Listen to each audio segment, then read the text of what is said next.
événement bi ñu tuddee Penda Mbaye ñu recevoir ci plateau bi Penda Mbaye 2022 Marietou Tamba 27 ans regardez c'est une vraie reine moom moo ko jël ren heureusement ba am nañu compétition bu mel nii Penda Mbaye nag am na documentaire boo xamante ni def nañu ko ci moom la ñu tuddee suñu ceebu jën bi mu ngi fekk baax dëkk bu ñu naan Ndar nekkoon selon li ñu nettali ci documentaire bi jigéen ju bëri valeur ba tax ñu tuddee ko ceebu jën bi nga xamante ni actuellement doon na patrimoine ci àddina avant ñuy wax ak Penda Mbaye bi j'aimerais nuyu tàmbali waxtaan bi ak Papis Nia art bi management homme de culture doomu artiste producteur promoteur il est passé nous voir rappelez-vous il y a quelques semaines ou quelques mois bi ñu nekkee Paris doon ñu présenter projet bi et bërki démb ñu amal soirée bi c'était magnifique et extraordinaire Papis ñu ngi lay nuyu di la féliciter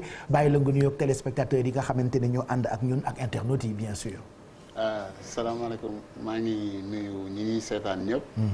di ko dalee Sénégal fii ak bitim réew parce que bëri nañ ay partenaires et des sympathisants à l'étranger. Parce que tu as presque fait le tour du monde avant événement bi parce qu'en fait dafa large au fait. Donc devant on voit Papis Nia. Certes mais derrière il y a beaucoup d'autres personnes. yoo xam ni ñu jar a remercier lañ. mais d'ores et déjà dañ lay gërëm yow. parce que damay wax que ni à chaque période si àdduna. dafay am des présentateurs télé yu am flair. yu comprendre ni ñoom au lieu que ñuy gis mais il suffit ñu lire un concept dañuy xam kii fan la jëm. yow nag ñu ngi lay ñaanal yàlla di wax ni pratiquement une grande partie de succès bi ñu am ak réussite bi ñu am koroog. j'ai fait comme un travail liggéey bu mag a mag mon cher ami. trop de ngërëm non c'est normal mon cher ami parce que yow tu es nan laa ko mën waxee tu as tellement de générosité si li ngay def ba pare comprendre lan la ñu war a jaay ak lu ñu warul jaay et ça c'est quelque chose boo xam ni qualité yu rare la si nit buy liggéey télé parce que télé dafa xaw fiir quand tu connais le succès pour le partager dafay difficile mais toi non seulement tu connais le succès mais tu le partages en même temps donc ñi ngi lay ñaanal yàlla donc di wax que rek ni c'est vrai que première édition bi c'était pas du tout facile. parce que ouais du tout mais yàlla may nañu ay nit yu mel ni yow ak yeneen nit yu baax yu nekk derrière ñun ak une équipe très dynamique ici au Sénégal et à l'étranger mu xewoon le 12 août fee si King Fahd ñu siy gërëm aussi le directeur général PDG Racine Sy qui moom tamit comme yow il a juste vu le projet il a dit écoute papa je vais vous accompagner nit ku baax la et ça je pense que c'est important donc édition première bi mu ngi nii nous avons cette reine Marietou Tamba di sénégalaise gëm boppam réussir lu bëri parce que métti woon na pour ñu def casting bi sur une fille sénégalaise parce que de sa génération certes bëgg nañ Sénégal mais avec l'influence d'internet lu bëri dañuy xaw a ay xale lañu dañuy xaw a décaler de seen racine c'est vrai que xale yi léegi ci beneen monde la oui c'est ça dans un autre monde c'est pour cela mu metti woon parce que ñun bi ñuy def casting bi on s'est pas basé si ay yu bëri yoo xam ni côté standard casting mu dans le monde loolu la ñuy def xale yi xamuñu démb c'est ça mais ñun on s'est basé sur ça kii li nga koy gis ni xam na lan mooy Sénégal mën na fecc sabaru Sénégal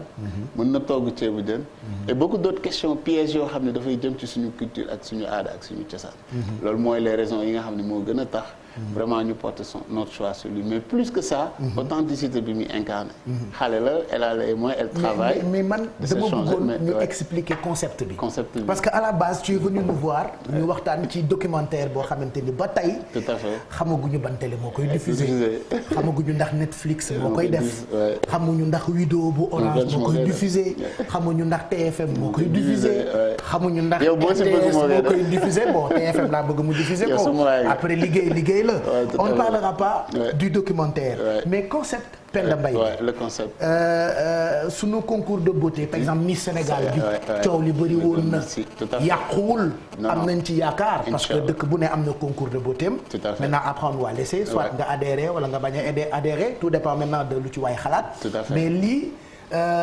concours boo xamante ni Penda Mbaye la ñu ko tuddee. mu fas yéene am chaque année. Est-ce que mën nga ñu expliquer concept bi. ba ñu organiser ko ren. ba Sénégal am Penda Mbaye 2022. tout à fait le concept c'est simple. parce que en fait cinéma du rek produire un film. C'est à la fois faire de l'entertainment. moo tax cette fois ñu ne écoute on mën nañ def benn film documentaire sûrement Penda Mbaye mais ça va pas suffire. parce que aujourd'hui les nouvelles générations il faut nga fekk si leen si seen délire pour pouvoir les imprégner de lan mooy suñu culture lan mooy suñu racine.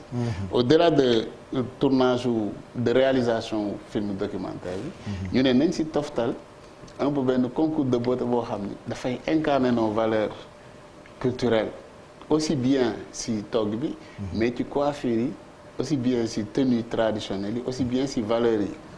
donc loolu moom moo ñu poussé ñu ne nañ essayer joindre les deux parce que spectacle aussi ku na xam na ne aux États-Unis en Angleterre partout suñuy présenter seen film dafa am spectacle. Bah oui. léegi nous on va pas dañu bëgg da ngay rêver sax quoi. Aujourd'hui bu ñu organiser lu mel ni Met Gala. tout à fait dañuy joxe thème. mais pour cette année. voilà ngeen di génne. nga gis star yëpp. dañuy solu. ci en même fonction de dress code ça bi c'est ça. ñu photo tapis rouge bi rek événement lay c'est nekk. ça ce qui se passe dans la salle mën nañ ko sax bañ a gis. mën a xool donc boo gisee yooyu ci dëkk yooyu. c'est ça tu as envie d'avoir ça au Sénégal. waaye fii mbet rek bu doon jeex. léegi nag ñun si délire boobu lañ nekk. moo taxoon ñu ne à la place voilà ça suffit pas ñu def film bi rek. bah oui, mais nañ ci joindre entertainment. nañu xool nos valeurs li ñu gën a am nga xam ni bokkuñu ko ak kenn si àdduna bi. parce que ñun mënuñu defar avion. téléphone bii ngay yow mënuñu ko defar. mais Penda Mbaye bii mën nañ ko concurrencer ku nekk si àdduna bi. daal créé wuñu dara li ñu mën a créé mooy mbatt gën na. notre culture. on a que ça il faut l'assumer. layu ak nguuka. voilà ñu mettre ko en valeur. donc c'est aussi simple que ça.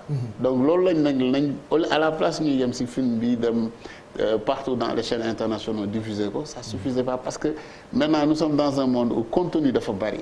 nit ñi dañ leen di jox ba ñuy seetaan ba duñu bëggati seetaan. à la seconde on parle. soo xoolee sur internet nga xoolaat une minute après il y a presque 1 million de contenu buy dugg donc contenu boobu waroo yem rek si. naa ko créé mu dugg mais dañ si toftal loo xam ni c'est tout nouveau. te ñun tout nouveau bi mooy suñu Sénégal bi lan la ñu am comme ay valeurs culturelles la ñu am comme beauté culturelle lan lañ mën a dem suñu demee États-Unis bu ñu ko fa posé du nuroo ak ñoom. te on est en train de perdre ça parce que boo xoolee y a ces derniers 5 ans. les Américains seen film yi gën a cartonné. si lii la si suñu culture africaine. surtout dans les environs entre. Nigeria, Gambie, un peu Sénégal, un peu Niger, un peu Bénin. On perd toutes ces créations artistiques yoo xam ne suñu maam yi ñoom ñoo ko defoon mu nekk des choses extraordinaires. autant si côté couleur si côté qualité.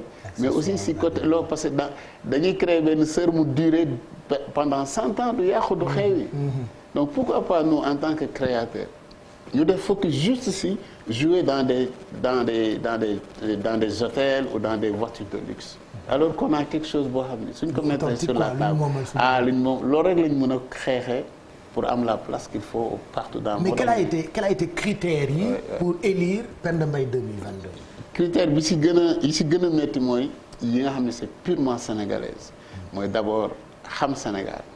parce que imagine-toi une fille boo xam ne elle est super moderne nga ne ko lan mooy waalo ak lan moo ëmb waalo. supposons par exemple xelam du si mës a dem tout le temps il se dit moom mu ngi focus ci ay Dakar Saint-Louis quelque chose comme ça. imagine-toi nga wax benn fille nga ne ko dëkk bu mel ni Sénégal oriental lu fa gën a bari.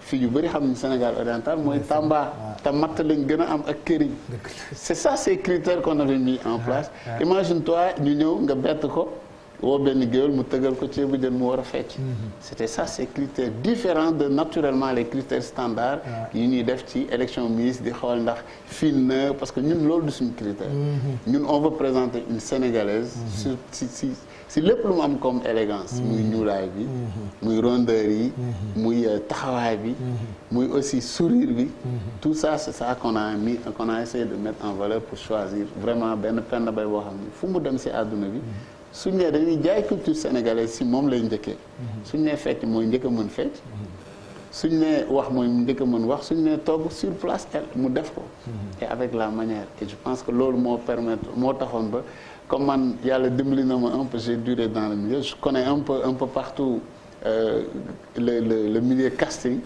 donc amuñu woon problème bu bëri pour sélectionner de gauche à droite pour faire une casting sauvage naka la ñu mën a def ba trouver cette perle rare boo xam dafay incarner déjà ses valeurs mais ñu boole ko ak ay kilifa yu mel ni tonton Massamba Gueye nga xam ni buñ la jàppee ba war la une semaine suñ la formaté soo waree àdduna di nga mun bind livre ci culture sénégalaise.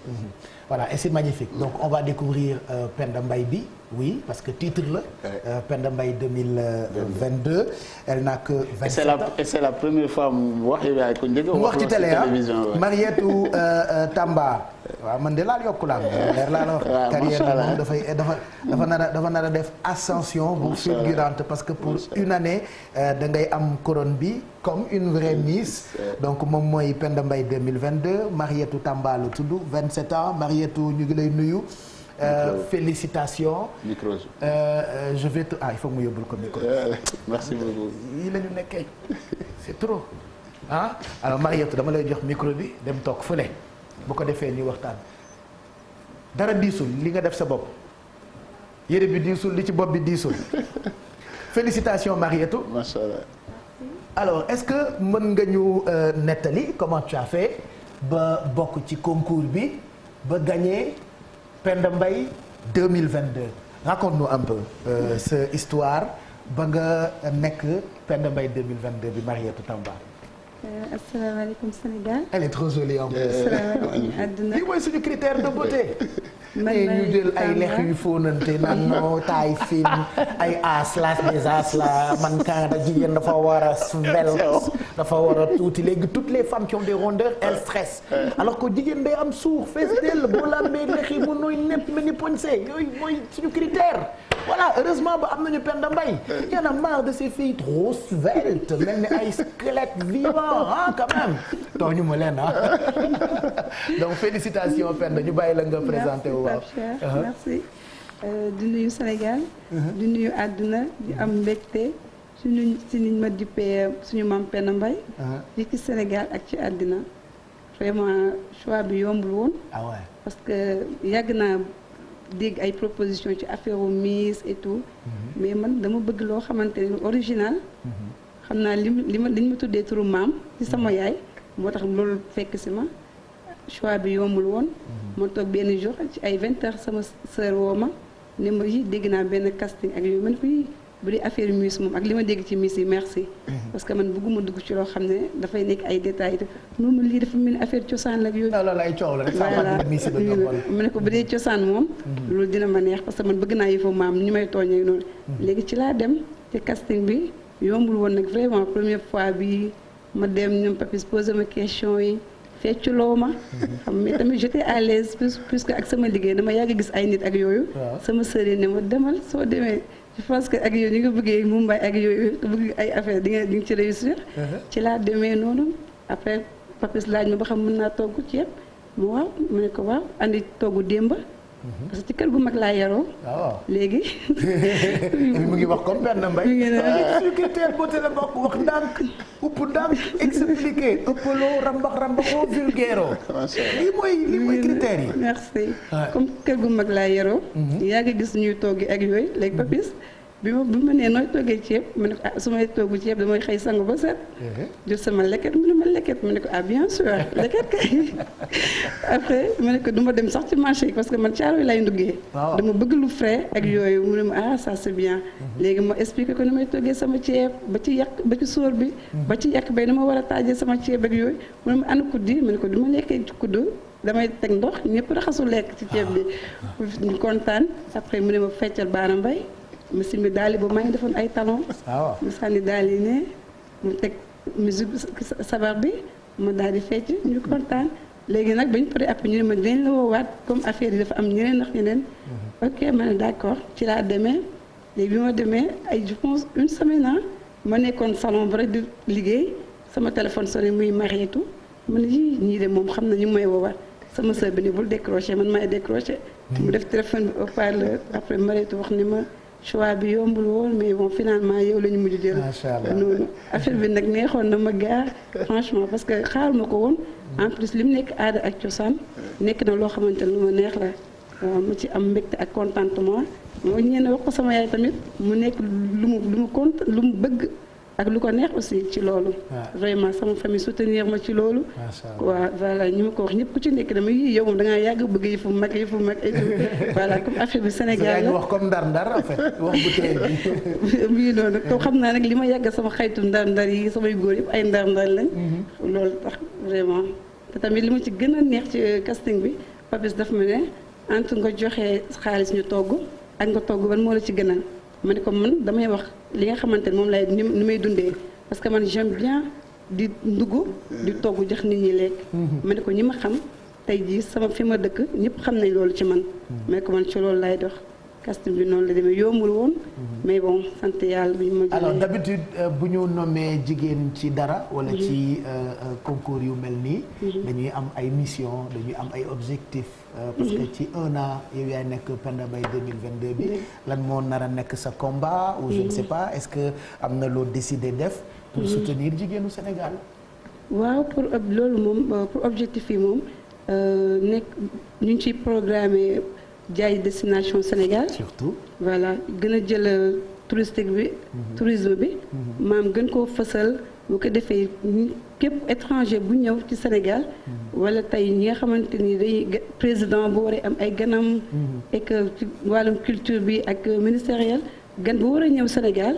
maanaam tey jii doo xalaat lu dul nga ñëw Sénégal Penda Mbaye jox la ndox. ba pare taajal ceebu jënam. bu Macron ne Miss France baa ngi nii. waaw Macky Sall ne Penda Mbaye baa ngi nii. mi ngi noonu nag su boobaa nag ñun ñu wane li ñu mënee. ndax suñu ceebu jën bi dafa yemul ak dara ci àddina. yemul ak comme Côte d'Ivoire. Nigéria ku ci nekk am nga sa plat. mais Sénégal moom dañ ko dippee ceebu jën. xam naa Côte d'Ivoire moom acaki 2022. mi ngi noonu te tey ñii bu keneen toggoon ceebu jën. man ma togg sama ceebu jën. keneen ceebu jën keneen kenn du ko xool sama ceebu jën la ñuy xool. te boo ko ñamee itam di nga xam ne ni différence am na. voilà en tout cas on est très content. merci beaucoup on te félicite. d'habitude yow lan ngay liggéey en temps normal. man en temps normal maa ngi ak sama sœur. salon la ñuy yor salon de coiffure. macha allah moom lay liggéey. macha allah je suis maquilleuse comme ça ñu xool tenue bi.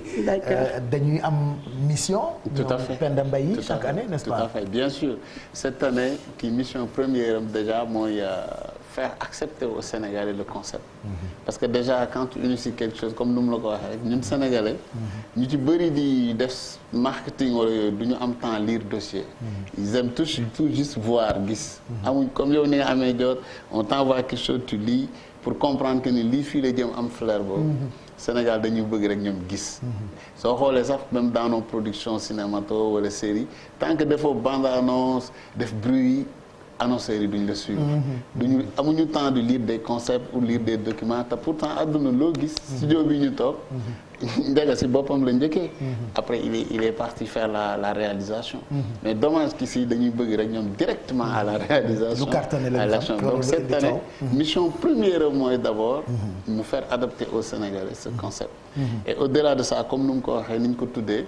la perle rare de la destination Sénégal c'est-à-dire aujourd'hui yàlla dimbali nañu avant même ça ñu koy couronner am nañ pratiquement beaucoup d'invitations de festivals au niveau d'Italie en France en Belgique notamment pour mu dem représenter Sénégal foofu bëri na àdduna bi tubaab yi dégg ceebu jën mënu suñu ko déguster on va en profiter avec Penda Mbaye def le tour des grandes rencontres boo demee en France supposons Tour Eiffel pendant les juillet août dafay fees dell ak énormément de nationalités. parce que war nañu gis nit rek xam ni kii. c'est une Sénégalaise quoi c'est ça. voilà c'est ça donc sa première mission c'est d'organiser ici au Sénégal kilifa bu fi ñëw wala gan bu fi ñëw mu xam ni comme ni ko yeneen président yi defee du gan bu ñëw rek ñu teeru la ak peut-être des plats créés en Europe ay bouquets de fleurs et tout ça. il faut d'ores et déjà que le ministre de la culture le ministre du tourisme xam ni.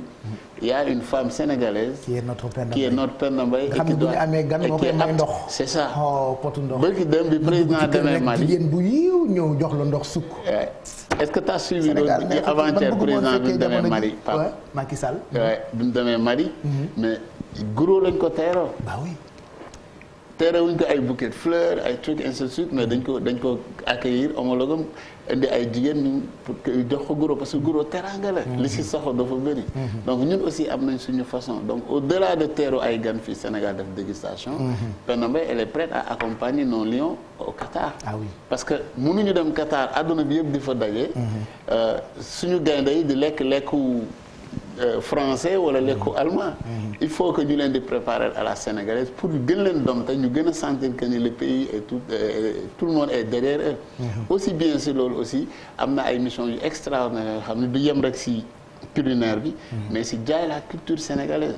parce que ku ñëwoon spectacle ba xam na que ni am na benn spectacle inédit bu ñu fa produit bam dañ def ay reconstitution de scène de lan moo créé danse Penda Mbaye ñëw amoon na King Fahd xam naa un jour voilà un jour dinañ am temps defar un très grand plateau avec toi revenir ci spectacle boobu voilà revenir aussi si ay époque 1925 1930 naka lañ doon accueillir gan naka lañ doon jigéen ñi naka lañ doon participer mais ñun dañ ko changé def ko Sénégal bi yëpp booloo pour préparer lu naan suñu ceebu jën national. Voilà. Donc tout ça on l'a travaillé maintenant aussi dinañ si boole si image am jaay aussi nos sites touristiques.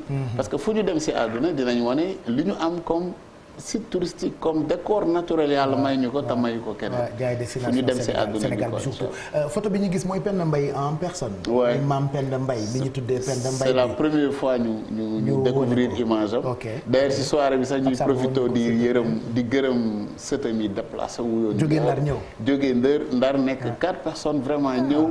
donc Penda ne ni. mais nekk nii donc moom la ñu tuddee Mariétou mi. voilà c'est ça moom la ñu tuddee Penda Mbaye 2022 bi et puis li ci neex mooy yiw bi tout à fait mag ñi dañ daan sol lu yiw dañ daan fecc bu yiw cee bu jën feccam dafa yiw Baara Mbay ñoom daan nañ ko fecc bu yiw amul woon benn vulgarité comme li ñu xaw a seetlu léegi ci dëkk bi amul woon benn nudité amul woon benn problème mu perte de valeur à l'époque te perte de valeur yooyu noonu daanaka mooy problème parents yu bëri dañuy ragal sax seen ay doom par exemple di xool ce qui se passe sur les réseaux sociaux même si il y a de bonnes choses mais parallèlement il y a des choses yoo xamante ni dafay indi ay njàqare ak xalaat ni léegi dañu am problème mu perte de valeur d'ailleurs c'est un point boo xamante ni Mamadou Ndiaye ak Merry Beye Diouf dañ ciy ñëw léegi nii la question que tout le monde se pose nag am nañu Penda Mbaye 2022 est-ce que mën nañu am yeneen i Penda Mbaye que jigéen ñëpp ak xale yëpp commencé comporté wu comportement yoo xamante ni ñu ngi sukkandiku ci ñi mag ñi meloon donc la question qu'on se pose Mamadou Ndiaye comment avoir le buzz sur les réseaux sociaux sans pour autant être vulgaire n'est-ce pas?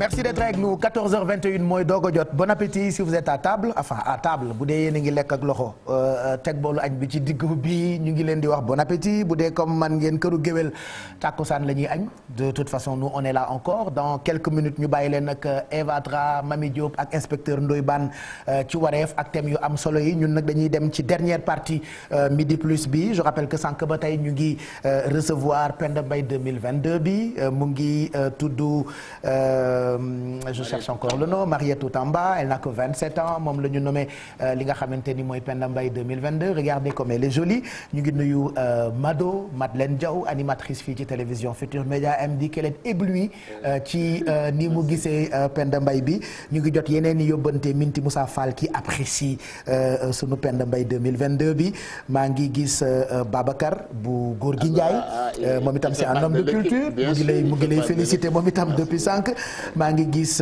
vraiment beaucoup de messages et d'appréciation bu jógee ci ay hommes de culture je pense à Mami Fa Ndiaye Diaw nee na kontaan na j'aimerais ñu dugg ci téléphone bi ak kenn ci autorité yu Ndar yi parce que bu ñu nee Penda Mbaye Ndar moo tax donc boo demee Ndar baax na nga jokkoo ak kilifa ya fa nekk maire bi wala ki topp ci maire bi ki ñuy bëgg a jokkool nag moo yore commission culturelle ak patrimoine bu Saint Saint-Louis te ku ne xam ne ni Penda Mbaye ci patrimoine Ndar yi la bokk Ndar patrimoine la ñu jokkoo ak moom madame Amar ñu ngi lay nuyu merci ci nii nga ñu nangulee jokkoo bi ñu dem ba Sénégal am Penda Mbaye 2022 wam lu ci bëri Ndar moo tax ñu am ko ban appréciation nga ciy def madame Amar.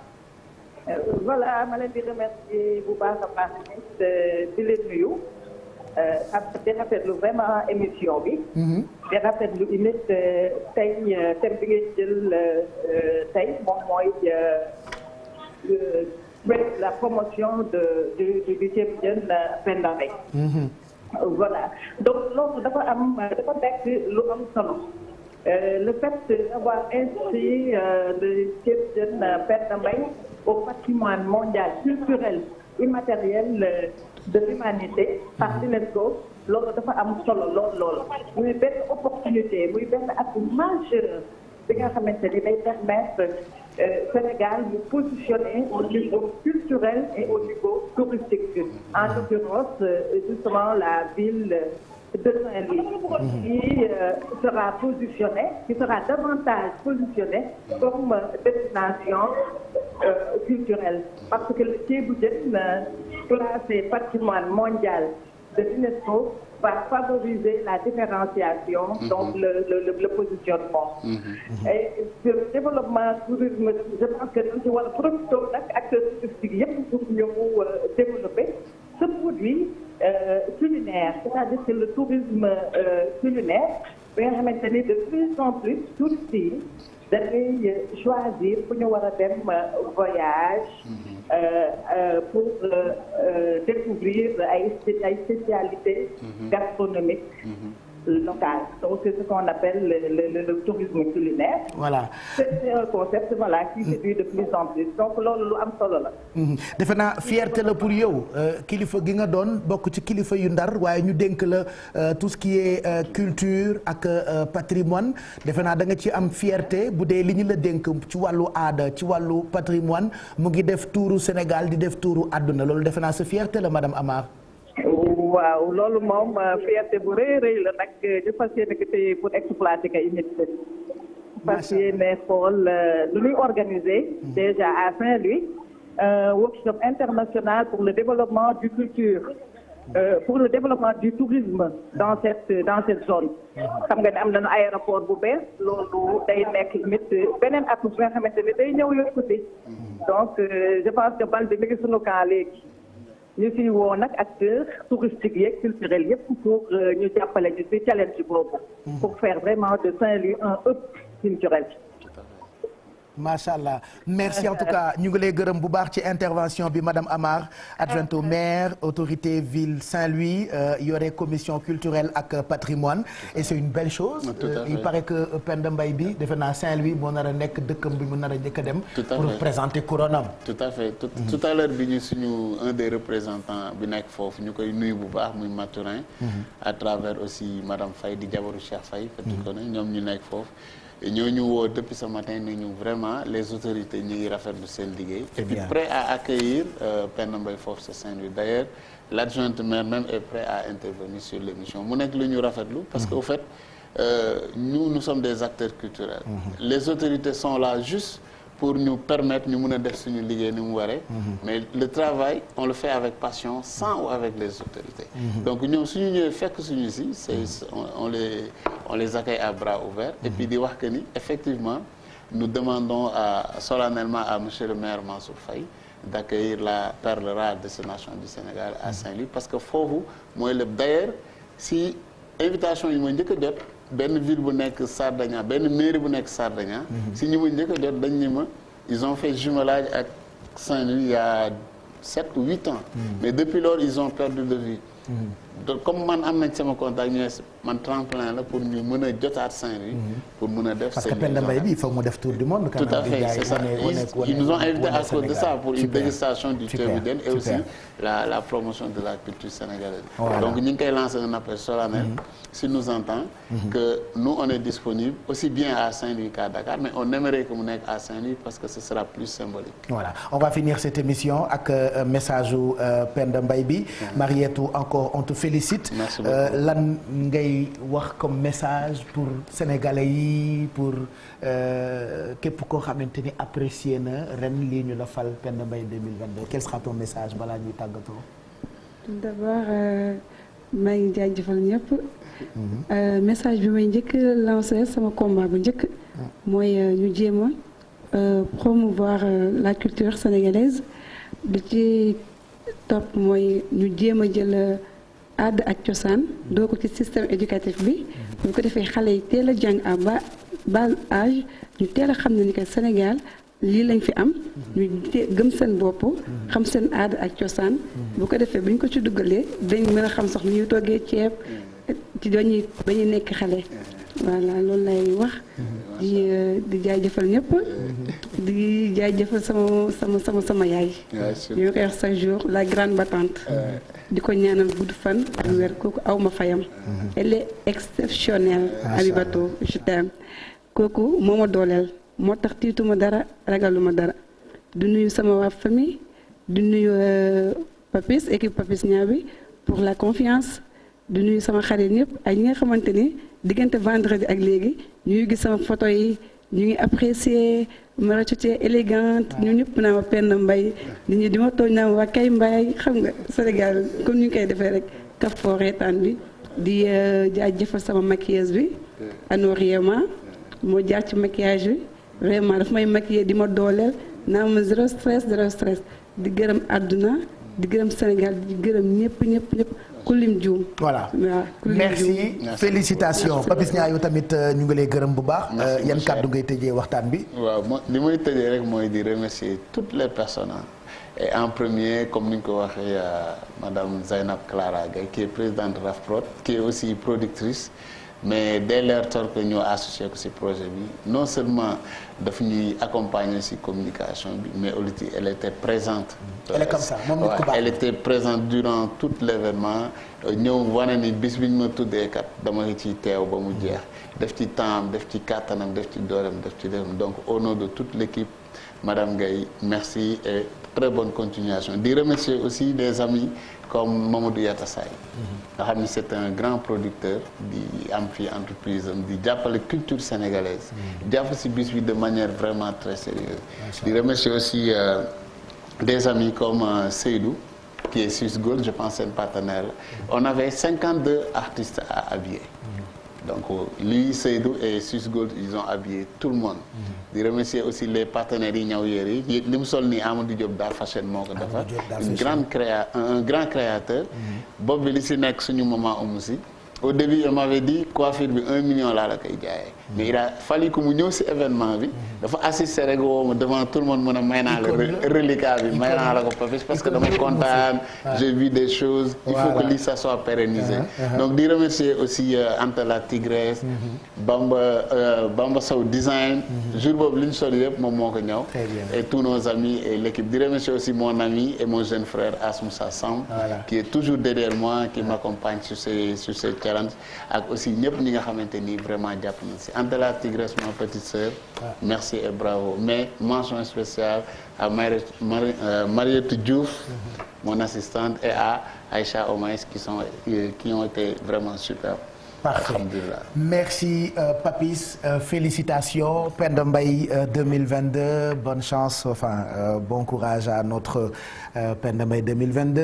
Elle fera le tour du monde pour jaay li nga xamante ne sunu patrimoine la. waaw on a un jour nga recevoir Arcos de Pikine avec Leyti Fall. mais c'est quand ils font un travail artistique extraordinaire. Leyti sama xarit la. non je te jure. fan yii mu ngi jëlante ak sama beneen jigéen rafet jikko. non franchement il faut que ma liggéey leen ñoom ñaar ñu yàqoo quoi. non parce que dama gis. da nga ko bëgg a nangu quoi dama ko bëgg a nangu waaw.